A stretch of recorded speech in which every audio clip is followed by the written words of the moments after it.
Hi friends, எல்லோரும் எப்படி இருக்கீங்க? எல்லோரும் நல்லா இருக்கீங்கன்னு நான் நம்புகிறேன். இன்றைக்கி இந்த வீடியோவில் வெஜிடபிள் குருமா எப்படி பண்ணுறதுன்னு நீங்கள் பார்க்க போகிறீங்க. அதுவும் இல்லாமல் ரொம்ப நாள் கழிச்சு இன்றைக்கி நான் சமைக்க வேற போகிறேன். இந்த வெஜிடபிள் குருமா வந்து சப்பாத்தி, பூரி, இட்லி, தோசை எல்லாத்துக்குமே வச்சு சாப்பிட்லாம்.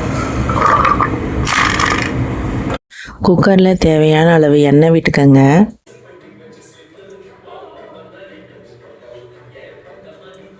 ரெண்டு பட்டை, கிராம்பு, அன்னாச்சி பூ இதெல்லாம் போட்டுக்கோங்க. தேவையான அளவு வெங்காயம் சேர்த்துக்கோங்க.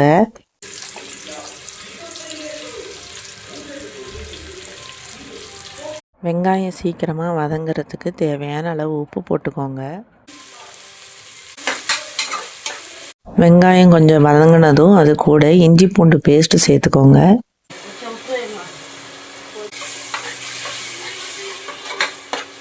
நாலு தக்காளி பழம் எடுத்துக்கோங்க.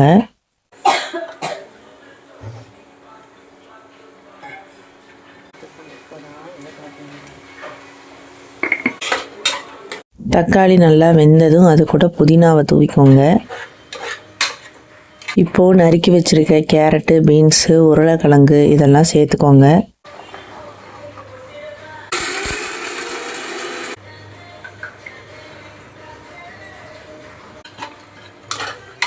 அது கூட மஞ்சத்தூள், தனி மிளகாத்தூள் 1/4 ஸ்பூன், கொத்தமல்லி தூள் 3 ஸ்பூன்,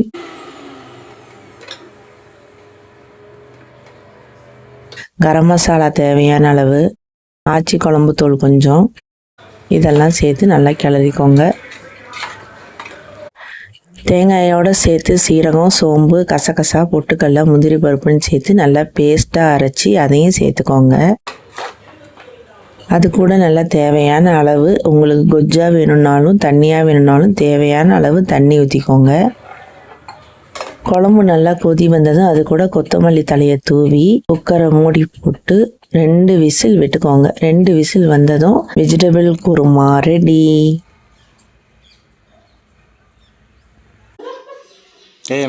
అమ్మకి తగ్గెత్తుకున్నా అలా పల్లె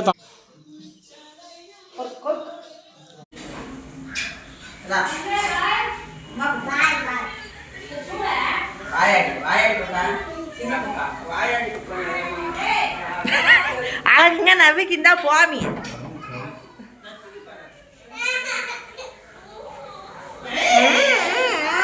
பா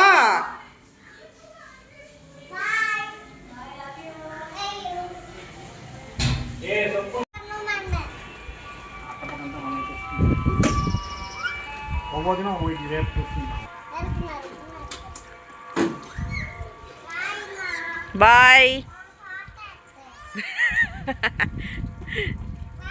Bye.